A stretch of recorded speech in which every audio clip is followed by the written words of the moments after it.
السلام عليكم. وحشتوني كتير يا حبايبي، عاملين ايه؟ يا رب يكونوا بخير. دايما بيطلع معاكي طري وشارب زيت ومش مقرمش، وبيشربش كويس من التتبيله، وطعمه بيبقى عادم كده، وبياخدش نفس الطعم اللي احنا بنجيبه من بره. طيب ما بياخدش معاكي نفس القرمشه. طب تعالي بقى اقولك كل خطواته وكل تركاته، وهتعمليه ان شاء الله احلى من المحلات بكتير. عايزه كده اسمعك كده حاجه. سامعين؟ سامعين القرمشه بتاعته؟ حاجه كده هايله. شايفين ما شاء الله تبارك الله شكله؟ ايه رايكم في الجمال؟ حاجه كده تحفه. تتبيله حلوه جدا، طريقه مميزه. هقولك ايه كل الخطوات اللي تتبعيها عشان يطلع معاكي بامر الله وفضل الله مظبوط جدا، وايه التسويه الصح، وازاي الطريقه الصح اللي يطلع معاكي برضو بالقرمشه والجمال والحلاوه دي كلها ما شاء الله. بس يلا بينا الاول نسمي الله ونصلي على الرسول، وامشي معايا خطوه بخطوه عشان تشوفي كل جديد. خليكي معايا. بصوا حبايبي، طبعا السمك معانا متنضف وجاهز تمام، مفيهوش اي حاجه، والبطن مفتوحه ومتنضفه وزي الفل. بصوا اهو، شايفين؟ اول حاجه بقى هعملها ايه؟ هجيب الملح. طبعا بصوا انا عامله الاول فتحات كده في قلب السمك اهو. عايزه بس اعدلها لكم كده اهو. بصوا فتحات بالشكل ده كده اهو.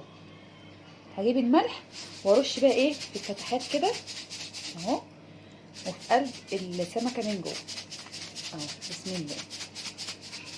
هغلفها كده بالملح. نجيب كده احسن الوش كده، بس يعني على بسيط، ما يبقاش ملح كتير قوي زياده عن اللزوم اهو. رشه بس كده على قد ايه ما نقدر كده، وفي الفتحات اهو. واركنها واجيب برضو التانية باقي السمك اهو، واعمله برضو بنفس الشكل. واحده كده بشويه ملح. بصوا فتحي كده علشان ايه؟ تضمني ان القلب من جوه يستوي. بصوا قلب السمكيه ما شاء الله زي الفل اهو. وتضمني ان الزيت بقى يتغلغل كده في قلب اللحم من جوه، والتتبيله كمان تتغلغل في قلب اللحمه كده من جوه، وتشرب من التتبيله كويس. كده عملت كميه السمك اللي معايا اهو، الثلاث سمكات اللي معايا عملتهم من جوه ومن بره زي ما شفنا كده بالملح. طبعا حطاهم في مصفى، وحاطه تحت المصفى بصوا طبق اهو.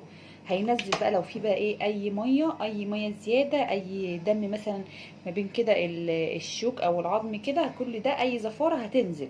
مع اننا احنا منضفينه وكل حاجه، بس برضو الملح هينزل اي ميه زياده او اي دم موجود معانا او اي زفاره.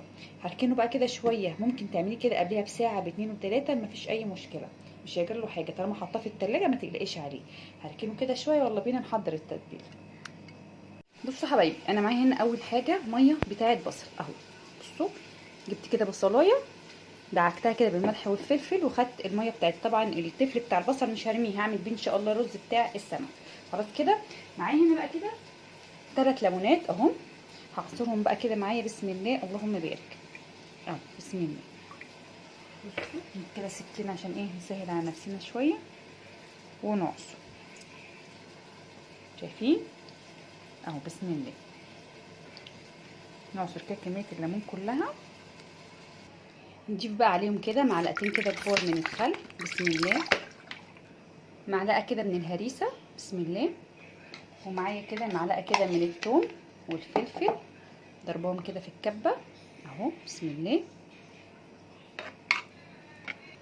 نحط بقى التوابل بتاعتنا. بسم الله. معلقه كده من الكزبره، وهنحط كمان بسم الله كمون.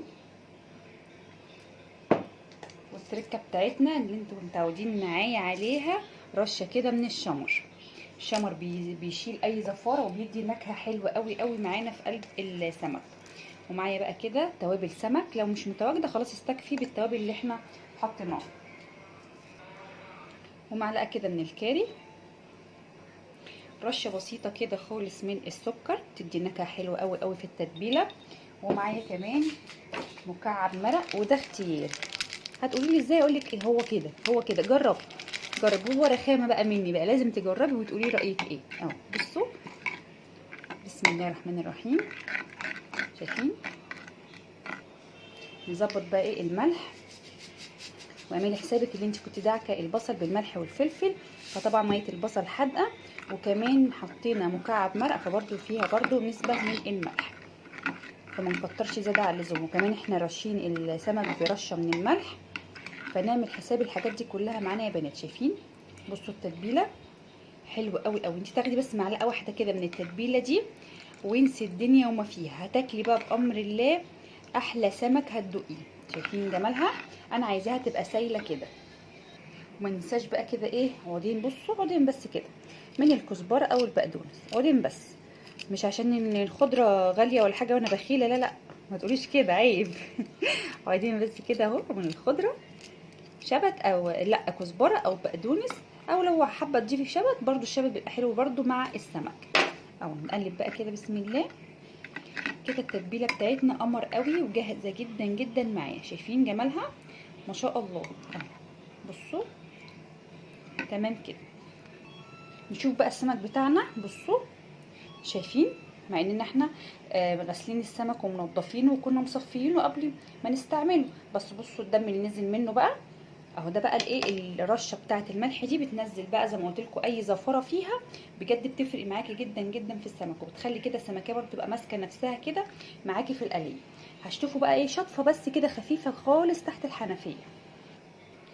جبنا بقى السمك حضرناه معانا اهو. نجيب بقى التتبيله، هنسمي بقى كده الله ونصلي على الرسول. صليتوا على الرسول ولا لسه؟ صلوا على الرسول يا حبايبي. بسم الله الرحمن الرحيم. نحشي بقى كده ايه السمكيه بتاعتنا كده التتبيله الحلوه قوي دي ما شاء الله. بصوا وادخل بقى كده هنا كده، بصوا اهو، احط ايه في الفتحات دي كده التتبيله بتاعتنا دي كده اهي. شايفين؟ علشان بقى تتشرب كويس جدا من التتبيله. عايزه اقول لكم بقى خطوه الملح اللي احنا بنحطها دي بجد بتفرق معاكي كتير جدا في السمك، بالذات السمك المقلي اهو. جربوها وقولوا لي ان شاء الله هتعجبكم جدا، وقولوا لي فرقت معاكم في القليه وفي السمكه نفسها، تبقى ماسكه نفسها كده ولا لا. هستنى طبعا تعليقاتكم وتقولوا لي رايكم فيها ايه اهو. بصوا بسم الله بسم الله. هنسيب بقى السمك ده بقى كده يتبل كده شويه ويشرب كده من التتبيله القمر بتاعتنا دي ما شاء الله تبارك الله اهو. وبعد كده نكمل ايه وصفتنا. بصوا يا القشره دي بس وانا بقطعها كده اتجرحت مني عادي مفيش مشكله اهو. بسم الله.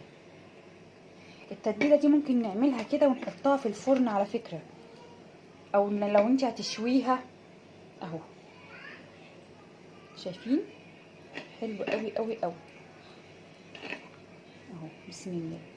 هتعمليها بقى سنجاري بقى، تعمليها اي حاجه، التتبيله الحقيقه تنفع لاي حاجه. ندخل كده كويس. بصوا بقى، تخيلوا انتوا بقى كده اللحمه بقى من جوه تشرب كده التتبيله القمر دي، هيبقى ان شاء الله طعمها ايه. بس كده هحطها بقى ان شاء الله في التلاجة ساعه او 2 عادي مفيش اي مشكله، تتبل كويس ونرجع. بصوا حبايبي معايا هنا ايه الدقيق اهو. جبت كده شويه دقيق، هضيف عليه كده معلقه كده كبيره من النشا واقلبهم. هضيف بقى عليهم كمان رشه كده من الكزبره تديها ريحه حلوه قوي قوي في القليه. وهحط كمان شويه كده من الملح. بعد كده بقى اجيب السمك اهو، شلت بقى اي دقه زياده كده على الوش اهو تمام كده، واروح بقى مبدره السمك. بسم الله اهو. بتبدريه كويس جدا وتدخلي برده الدقيق ما بين الفتحات اللي جوه دي اهي. شايفين؟ هبدره كده واركنه على جنب علشان ايه يعني اسمها ايه، يعرق معايا. يعني ايه يعرق؟ او مثلا ايه يندي معايا. هوريكم دلوقتي يعني ايه ما نركنه كده كأنه يبقى ايه مبلول شويه كده. انا عايزه اوصل للمرحله دي اهو. بصوا هنفضه كده، افتح كده برده الفتحات دي ونفض اللي جواها الدقيق الزياده اللي جواها اهو، واركنه كده على جنب في صينيه تانية اهو. بصوا نجيب كده صينيه ونركنه كده. هعمل بقى برده الباقي بنفس الشكل اهو. بسم الله. هنزل كده التوابل الزياده كده اللي على الوش اهو، واجيب الدقيق كده بسم الله اهو، وافتح كده الفتحات اللي في النص دي وابدرها برضو هنا برضو بنفس الطريقه اهو. بصوا على قد ما تقدري تخلي السمكيه متغلفه كويس بالدقيق.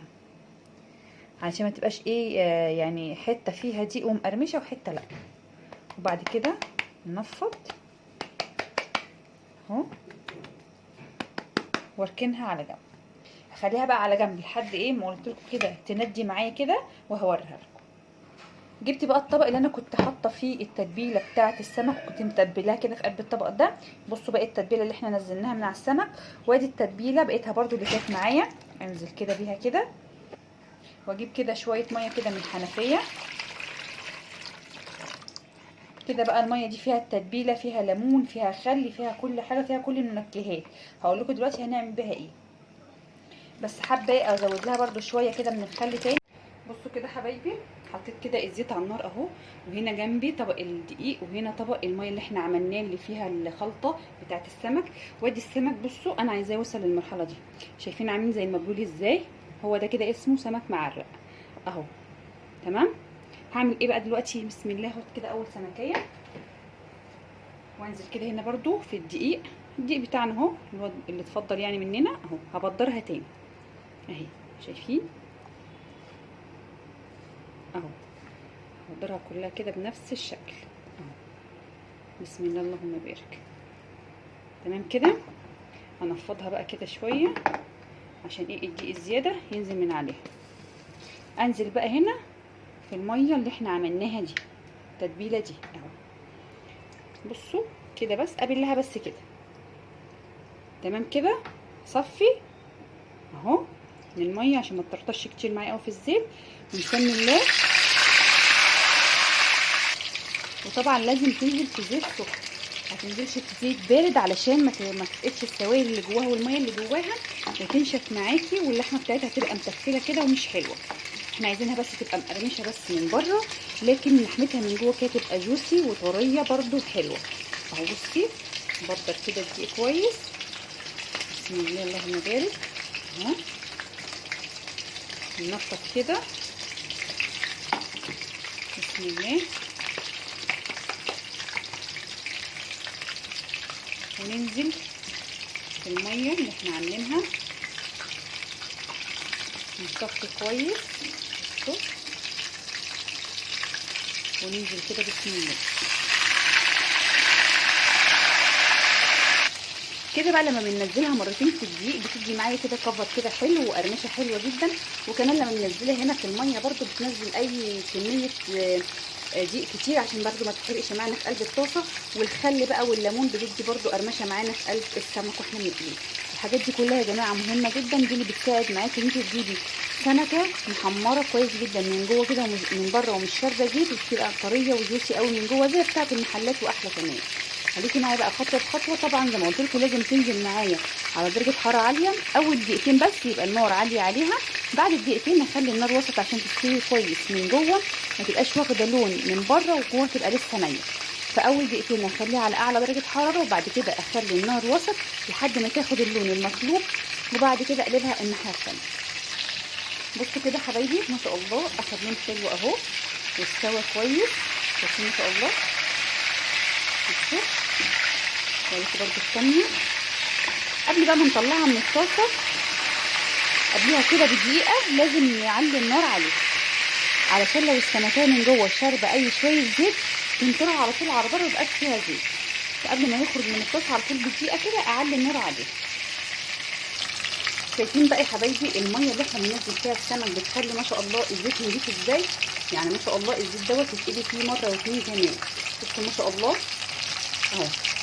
والسمكيه ما شاء الله كمان ما شاء الله ناشفه من بره وتحفه. شايفين جمالها؟